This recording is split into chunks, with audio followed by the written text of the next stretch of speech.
अभिव्यक्ति, विश्वास, धर्म एवं उपासना की स्वतंत्रता और 2 प्रकार की समानता, प्रतिष्ठा और अवसर की समानता प्राप्त करने के लिए तथा व्यक्ति की गरिमा और राष्ट्र की एकता तथा अखंडता। नमस्कार दोस्तों, प्रकाश क्लासेस में एक बार फिर से आपका स्वागत है। दोस्तों, आज का हमारा टॉपिक रहेगा संविधान की प्रस्तावना। संविधान की प्रस्तावना ये हमारा आज का टॉपिक रहेगा। कल हम लोगों ने संविधान लागू कर दिया था। अब संविधान लागू कर दिया है तो उसके आगे की हम लोग देखते हैं संविधान की प्रस्तावना। देखिए, संविधान की प्रस्तावना जो है इसको बोलते हैं संविधान का दर्शन, संविधान की फिलॉसफी, यानी कि पूरा संविधान जो भी इसमें है, संविधान में हमारे संविधान निर्माता जो कुछ भी चाहते थे उस संविधान की प्रस्तावना में उन्होंने लिख दिया। देखिए, क्या क्या हमारे संविधान सभा के लोग चाहते थे वो उसमें इन्होंने संविधान सभा के द्वारा प्रस्तावना में लिखा गया है। देखिए, प्रस्तावना में है क्या। सबसे पहले तो हम प्रस्तावना पे एक नज़र डाल लेते हैं। प्रस्तावना में क्या लिखा हुआ है। प्रस्तावना में लिखा गया है, हम भारत के लोग भारत को एक संपूर्ण प्रभुत्व संपन्न, इसके एक एक शब्द का विशेष महत्व है। हम भारत के लोग भारत को एक संपूर्ण प्रभुत्व संपन्न, समाजवादी, पंथनिरपेक्ष, लोकतंत्रात्मक गणराज्य बनाने। क्या लिखा है, हम भारत के लोग भारत को एक संपूर्ण प्रभुत्व संपन्न, समाजवादी, पंथनिरपेक्ष, लोकतंत्रात्मक गणराज्य बनाने एवं इसके समस्त नागरिकों को सामाजिक, आर्थिक और राजनीतिक न्याय, 3 प्रकार के न्याय, सामाजिक, आर्थिक और राजनीतिक न्याय, 3 प्रकार के न्याय और 5 प्रकार की स्वतंत्रताएं, विचार, अभिव्यक्ति, विश्वास, धर्म एवं उपासना की स्वतंत्रता। 5 प्रकार की स्वतंत्रताओं की बात, विचार, अभिव्यक्ति, विश्वास, धर्म एवं उपासना की स्वतंत्रता और 2 प्रकार की समानता, प्रतिष्ठा और अवसर की समानता प्राप्त करने के लिए तथा व्यक्ति की गरिमा और राष्ट्र की एकता तथा अखंडता को सुनिश्चित करने वाली बंधुता बढ़ाने के लिए अपनी इस संविधान सभा में आज 26 नवंबर 1949 को इस संविधान को अधिनियमित, आत्मार्पित और अंगीकृत करते हैं। दोस्तों, कल वाली क्लास में हमने समझा था कि जो 26 नवंबर 1949 है और एक डेट और हम लोगों ने देखी थी 26 जनवरी 1950। इन दोनों डेट में हम लोगों ने अंतर समझा था कि 26 जनवरी 1949 को ये कह रही है प्रस्तावना कि हम इस संविधान को अधिनियमित, आत्मार्पित और अंगीकृत करते हैं। मतलब हमारा संविधान की जो प्रस्तावना है ये कब लागू करने की बात की जा रही है, 26 नवंबर 1949 को। बावजूद इसके हमारा पूरा संविधान लागू हुआ था 26 जनवरी 1950 को। इसके बीच की जो कहानी है ये हमने आपको समझाई दी थी कि 2 महीने लेट क्यों किया गया, क्योंकि 26 जनवरी 1930 को भारत का पहला स्वतंत्रता दिवस मनाया गया था लाहौर अधिवेशन के बाद, और उसी दिन को यादगार बनाने के लिए प्रत्येक वर्ष हम स्वतंत्रता दिवस मनाते थे।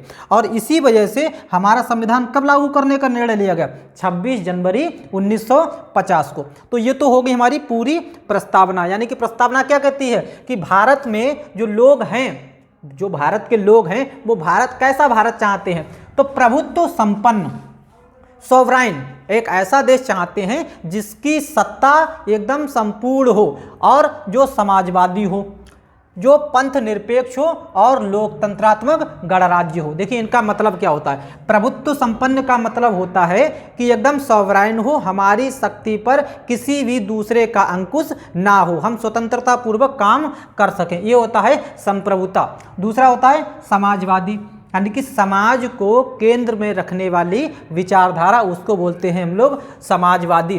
पंथ निरपेक्ष, पंथ निरपेक्ष का मतलब होता है, पंथ निरपेक्ष के लिए कई बार शब्द एक और इस्तेमाल करते हैं, धर्म निरपेक्ष, धर्म निरपेक्ष, सेकुलर। ठीक है, तो पंथ निरपेक्ष का मतलब ये होता है कि राज्य का अपना कोई भी विशेष धर्म नहीं होगा और राज्य सभी धर्मों को एक बराबर नजरिए से देखेगा। ये हमारा होता है पंथ निरपेक्षता।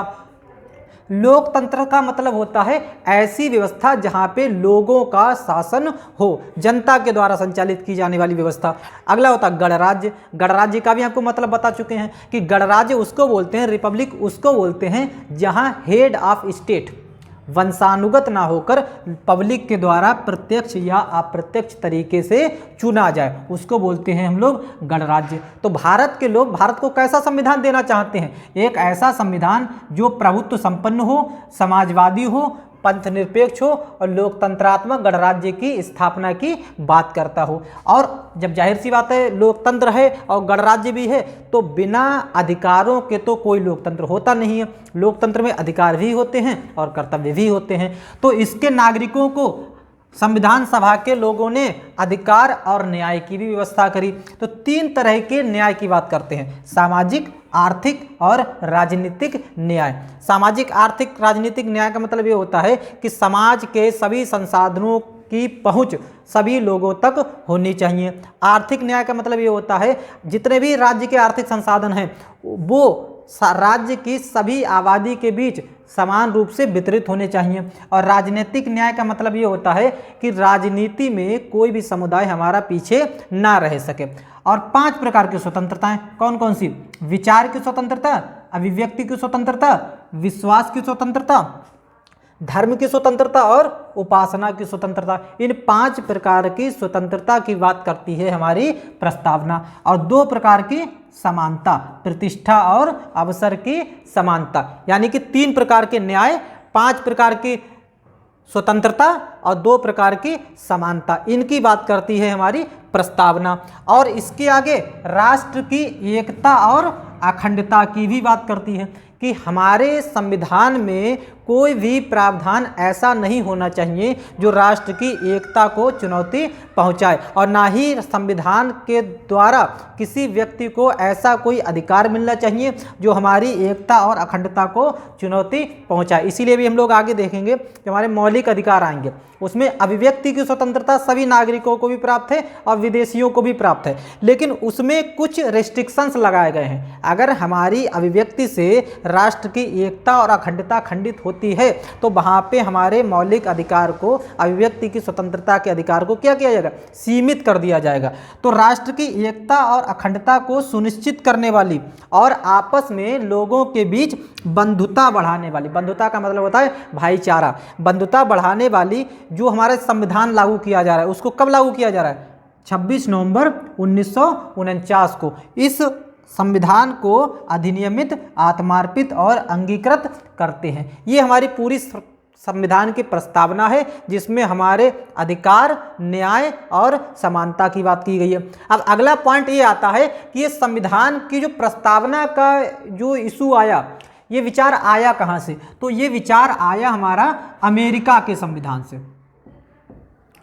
ये विचार हमारा अमेरिका के संविधान से आया। मतलब अगर आपसे क्वेश्चन बनता है कि भारत की प्रस्तावना, संविधान की हमारी जो प्रस्तावना है ये कहाँ से प्रेरित है, तो ये अमेरिका के संविधान से प्रेरित है। पहला पॉइंट तो ये। दूसरी बात, इस संविधान की प्रस्तावना में हमारे यहाँ एक बार संशोधन भी किया जा चुका है। तो वो संशोधन था पहला संविधान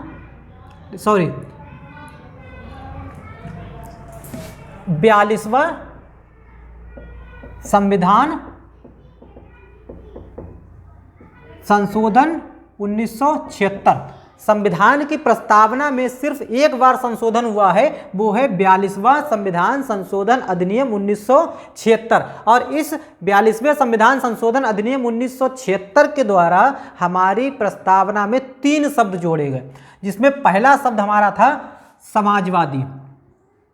एक तो समाजवादी शब्द जोड़ा गया, दूसरा हमारा पंथ निरपेक्ष शब्द जोड़ा गया और तीसरा हमारा अखंडता शब्द जोड़ा गया।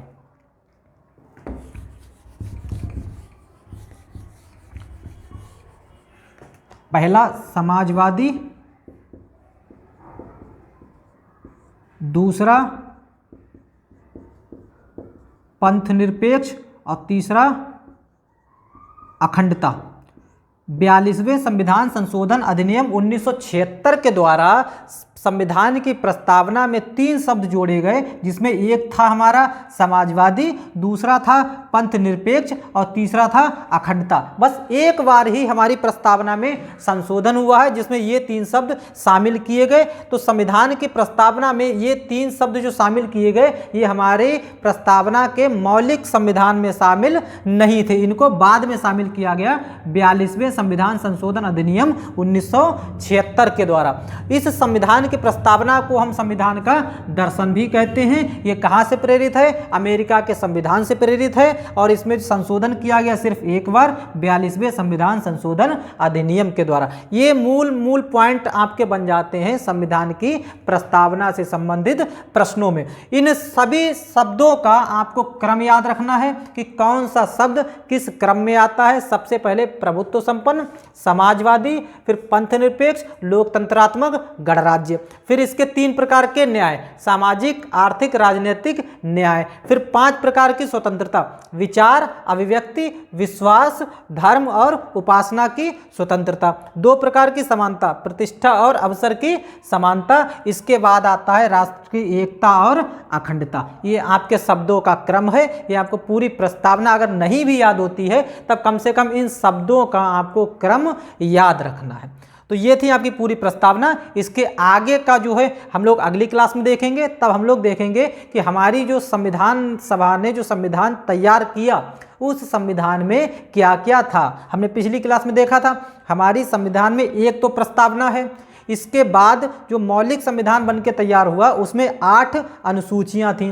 प्रेजेंट टाइम 12 अनुसूचियां हो चुकी हैं और 22 भाग थे जो इस समय 25 भाग हो चुके हैं। तो अगली क्लास में हम लोग जो है अपनी अनुसूचियां देखेंगे। तब तक आप लोग अपनी पढ़ाई को कंटिन्यू रखिएगा और जितना हो चुका है इसको रिवीजन करते रहिएगा।